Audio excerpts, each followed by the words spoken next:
You can start, sir. Good evening. Welcome to 90 Days Professional Pre-Final Mastery course of Auricle. Today is the class of bias and confounding. Today we'll be having bias and confounding as a topic. We'll be having rapid revision of all important questions and which will be giving you quick revision also and high yield topics also. Today's class is about bias and its epidemiological studies. Write a note on information bias with examples and methods to control it, and uses of blinding, and describe the role of matching in case of case control studies.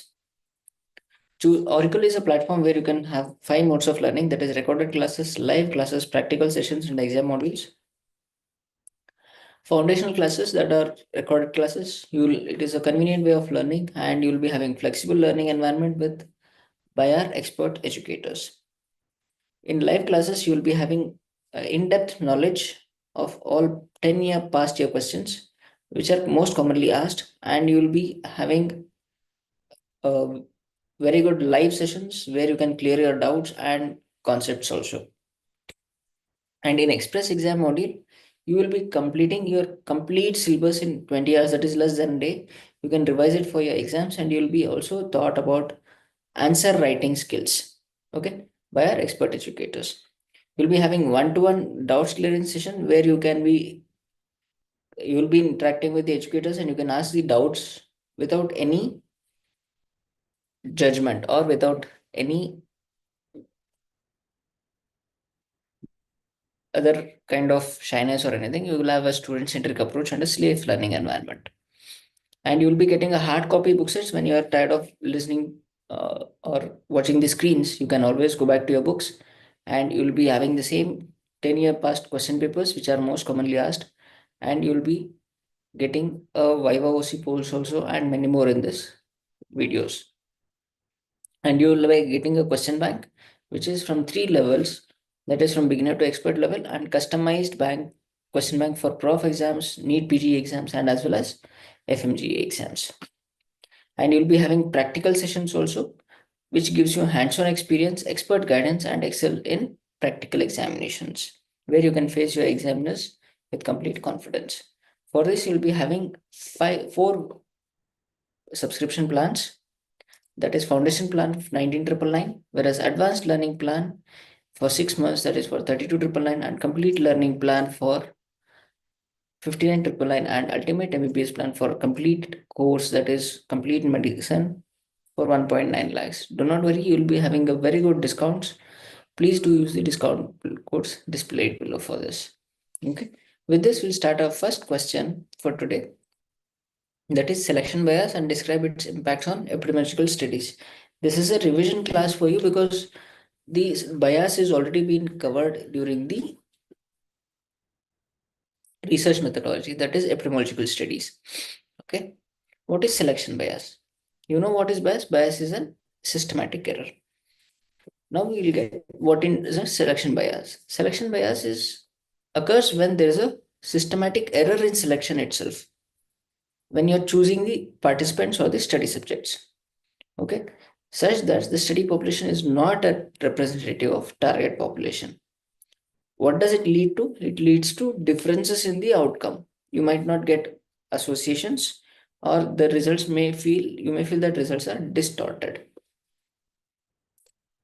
There are types of selection bias, that is sampling. If your sampling method is wrong, then you can land up in selection bias. If you are not able to follow up, that means selected cases have been getting dropped out. Then there is a differences between exposure and the outcome when compared with the 2 groups. Then there is a selection bias again. If you are not selecting the subjects who can keep up the follow-up or the monitoring. Parkinson's bias, again, it happens in hospital settings based on the admission rates. At one point of time, you get only dengue cases. At one point of time, you get only UTI cases during summers. And in almost winter, spring season, you get more of cold cases. If your study is somewhere near this, you might have a seasonal variation on the studies. Okay. Healthy worker effect observed in occupational studies where workers tend to be healthier than general population. Okay, leading to underestimation of risks. Non-response bias, when people don't respond to your monitoring methods. These are the types of selection bias. What is the impact of this bias on epidemiological studies? This selection bias can exaggerate or underestimate the true relationship between the exposure and the outcome. Okay, what does it have lead to? It leads to incorrect conclusions. You might not get the expected outcome, or your outcome might be varied from what your hypothesis is saying.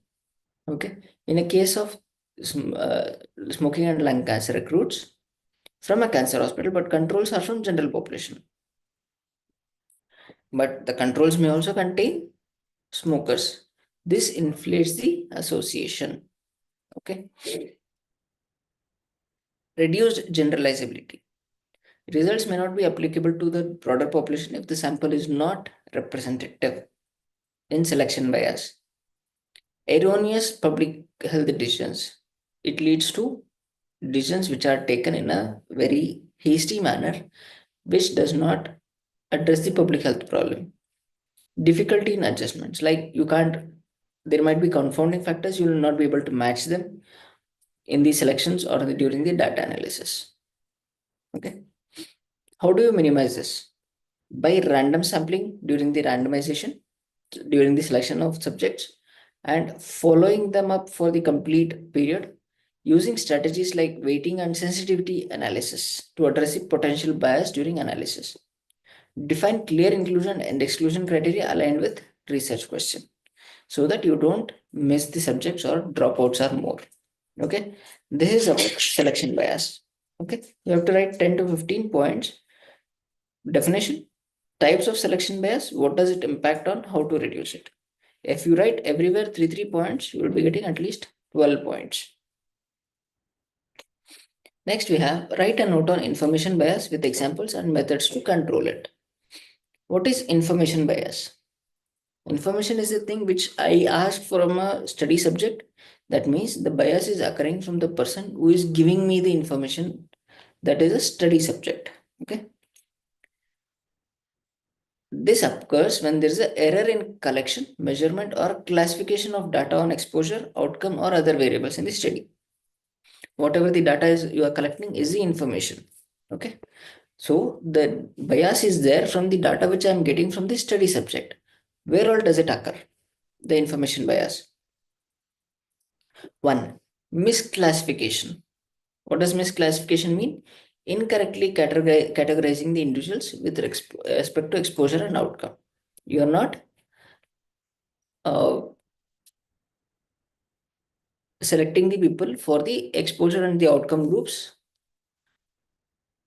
Sorry, control group and the reference case control studies. You are not selecting the subjects as per the inclusion and exclusion criteria. Okay. Recall bias, where cases may over-report exposure compared to controls. Okay. That is called differential.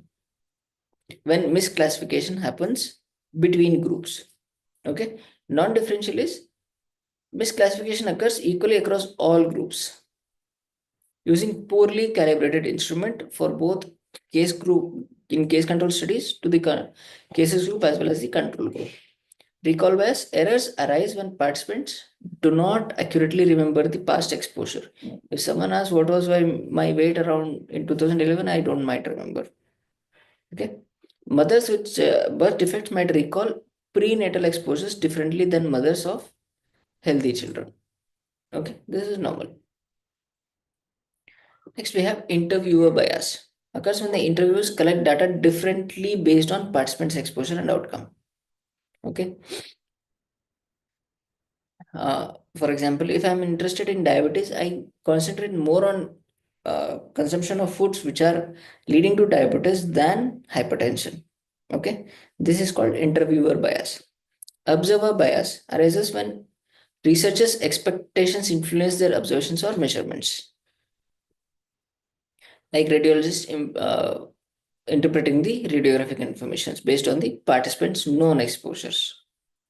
Measurement bias, systematic errors from using incorrect instrument.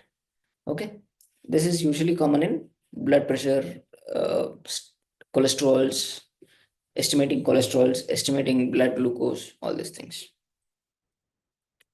How does it impact in public health? Can lead to overestimation or underestimation of exposure. Reduces the internal validity of the study. It reduces the strength of the study.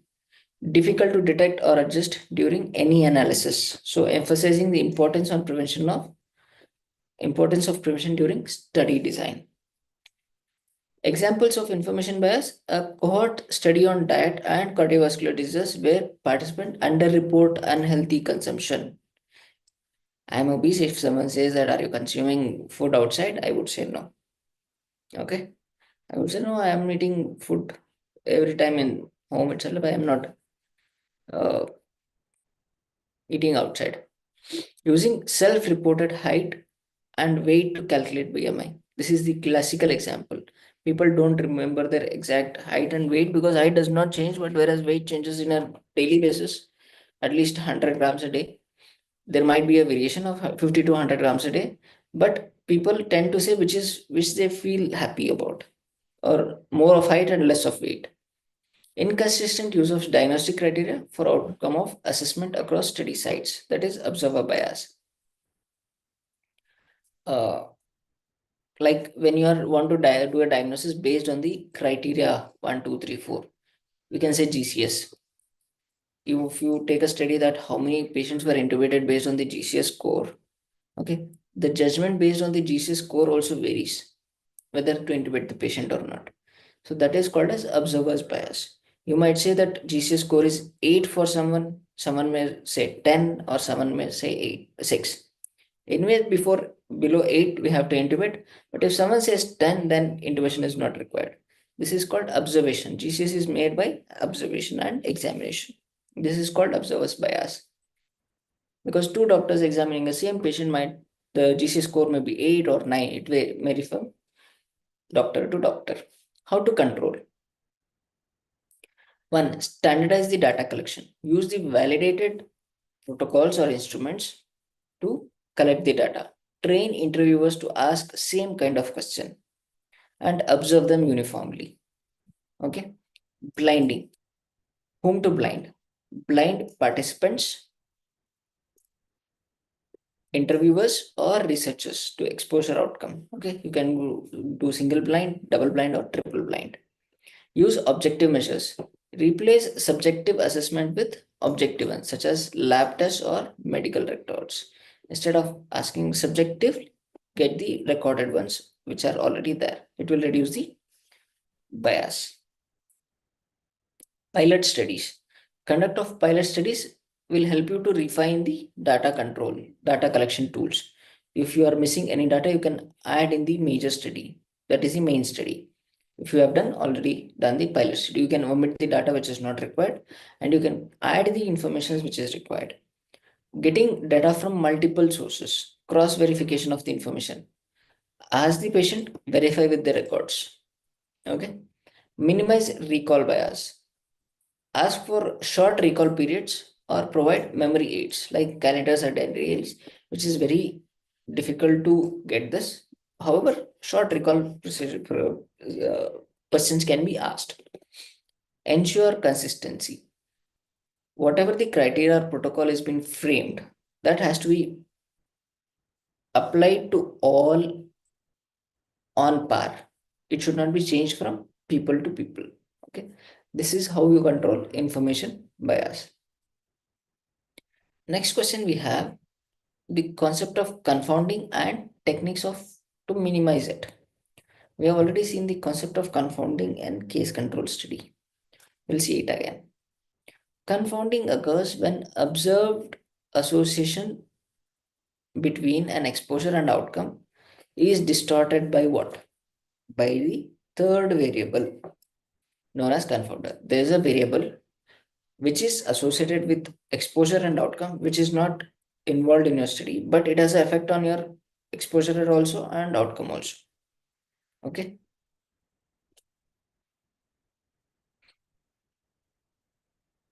What is the criteria for a variable to be called as a confounder? It is associated with the exposure. It independently affects the outcome. It is not the consequence of the exposure. Okay, we'll see how it happens. Examples: smoking and alcohol. In study examining the association between alcohol consumption and lung cancer, smoking may confound the relationship since it is associated with both alcohol use and lung cancer. Smoking and alcohol are going together. Okay. Exercise and heart disease. Age can be a confounder in a study assessing the relationship between exercise and heart disease, as age is linked to both exercise frequency and heart risk. Okay. Heart risk increases without exercise, and exercise decreases as the age increases. So, age can be a confounder when you are taking exercise frequency and heart risk as a study factors. What does it have? What effect does it has? It has overestimation or underestimation. Okay.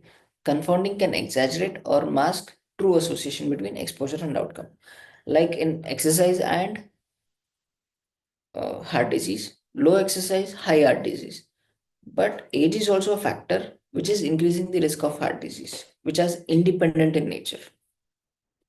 False associations. It can create spurious associations where none exist. If there are no, for example, in case control study, in controls, you might have younger population. In controls, you might have older population. In cases, you might have younger population who are not doing exercise and having higher rates of cardiac arrest. Okay, but controls are also having higher rate of cardiac arrest now, right? But here the factor which is confounding is age. Okay. As such, there is no association, but there is a factor which is confounding is age. It causes misleading conclusions also. Failure to control confounding may lead to incorrect policymaking and clinical recommendations. How to reduce them?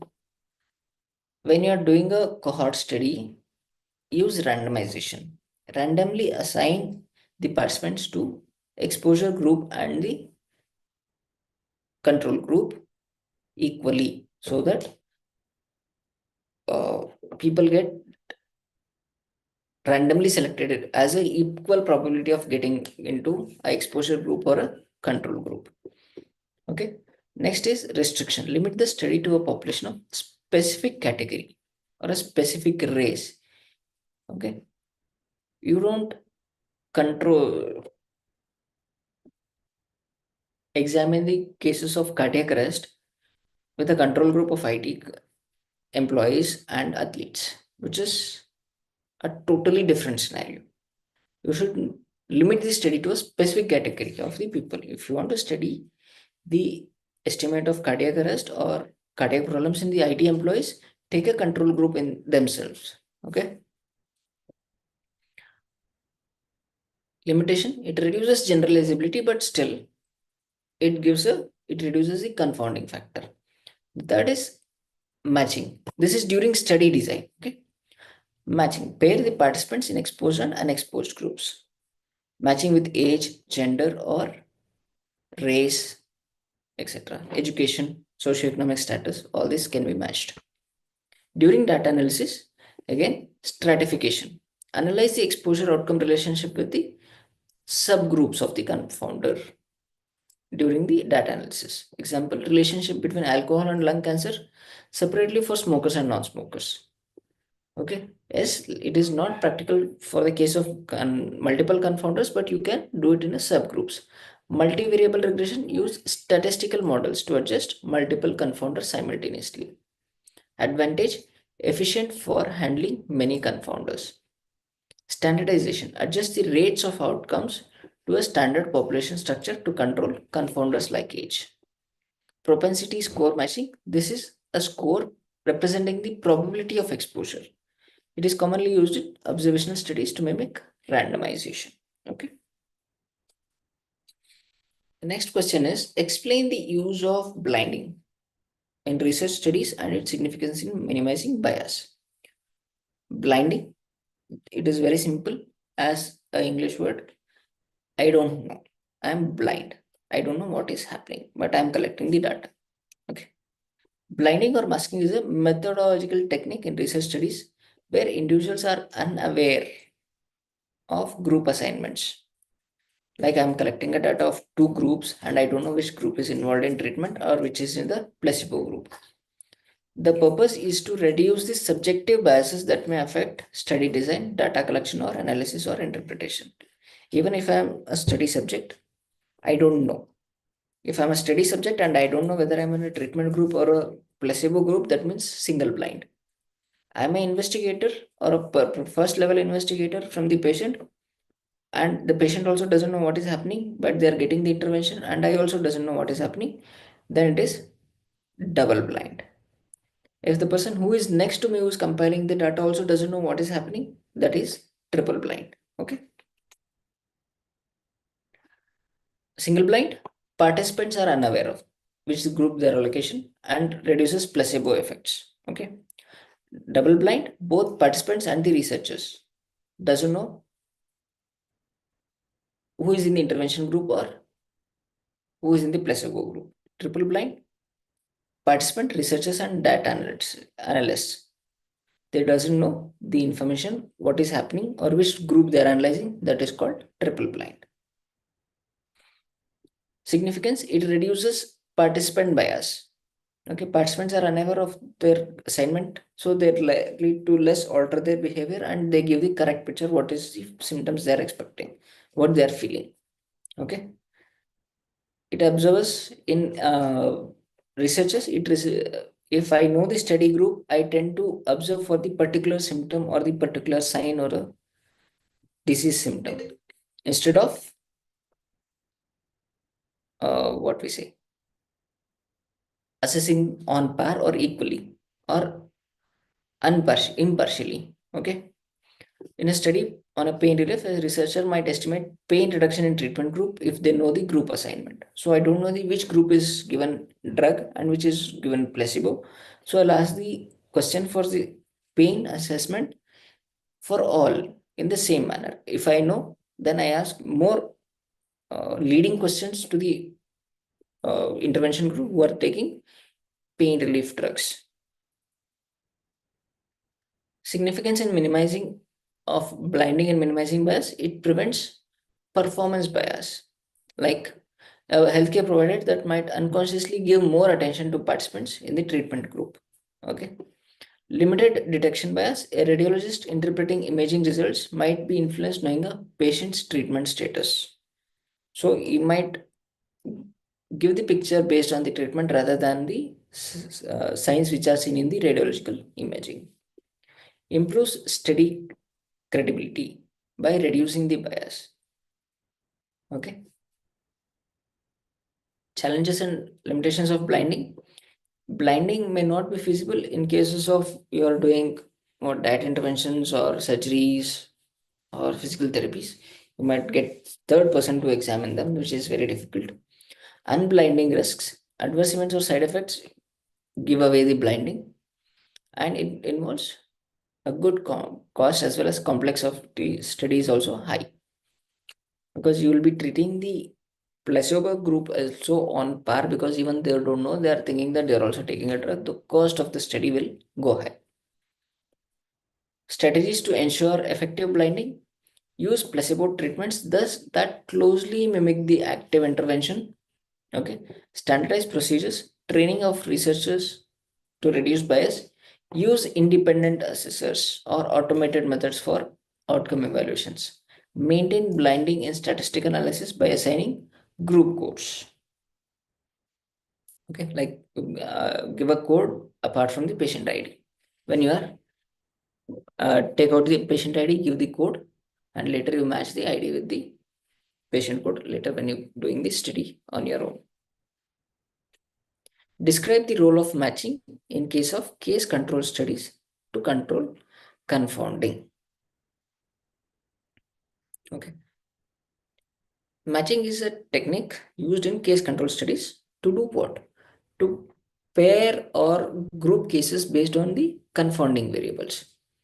What does it ensure? It ensures the equitable distribution of these variables in similar between cases and controls. Okay. What is the purpose of matching? It is very simple: to control the confounding. Okay.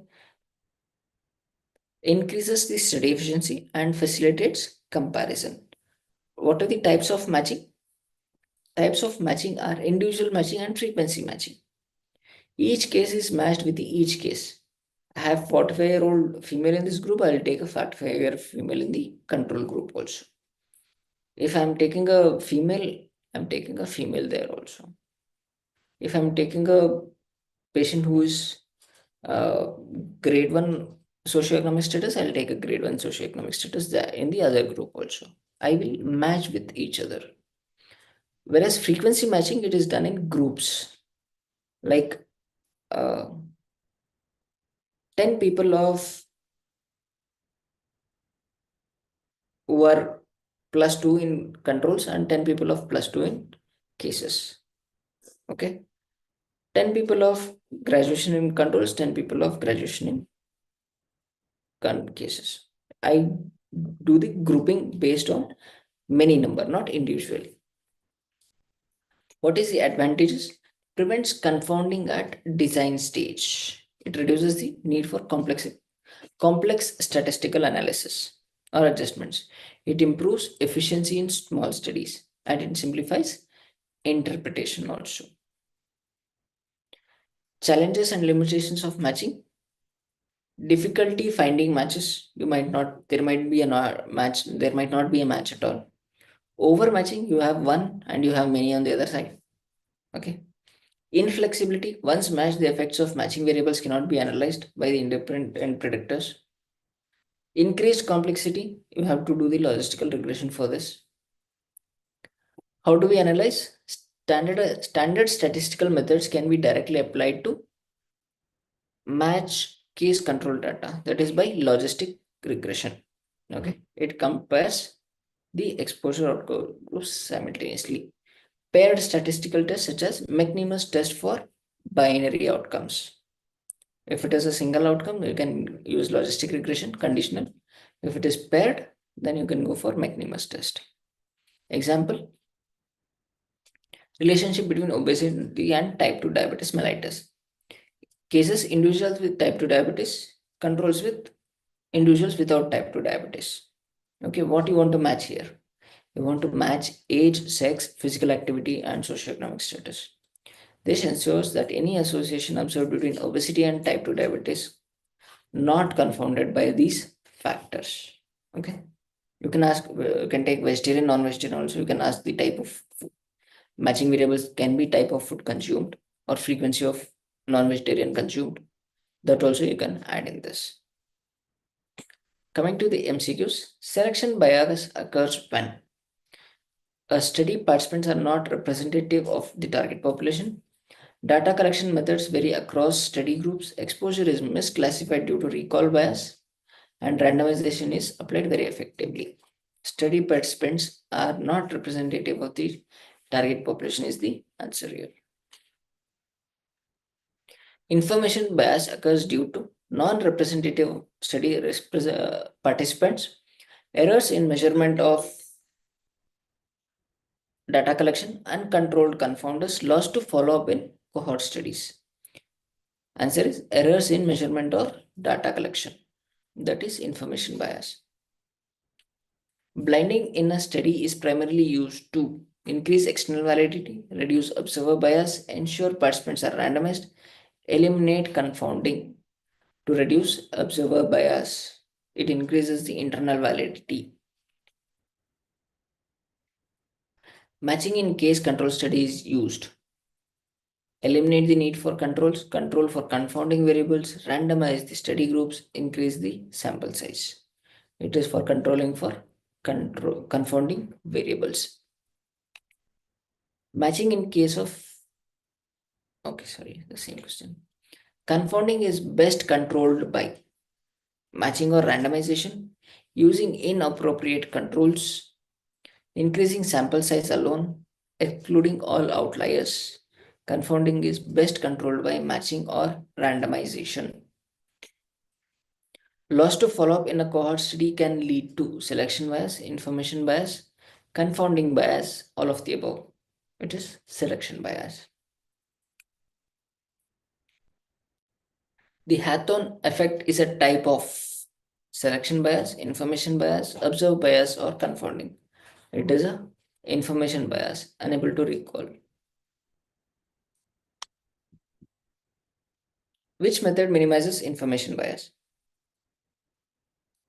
Standardized questionnaires, large sample size, matching cases, and control random sampling. It is standardizing the questionnaires. Blending is most effective in observational, randomized control trials, ecological studies, cross-sectional studies. It is more effective in randomized control trials, RCTs. Which of the following is an example of confounding? Smokers are found to have higher lung cancer rates because of their exposure to occupational hazards. Study participants are poorly randomized. Disease severity is underestimated due to early diagnosis. Exposure data is misclassified in both groups. It is smokers are found to have higher lung cancer rates because of their exposure to occupational hazards. Occupational hazard is a study between the lung cancer and the occupational hazard. Smoking is the confounding factor. Okay. This is the last question. Thanks for watching. Auricle has social media handles like YouTube, Instagram, Facebook, and Telegram. And Android app is available for Google users, Google Play, Android users on Google Play, and we have App Store app on iOS users. Please do subscribe. Thanks for watching. See you in the next class.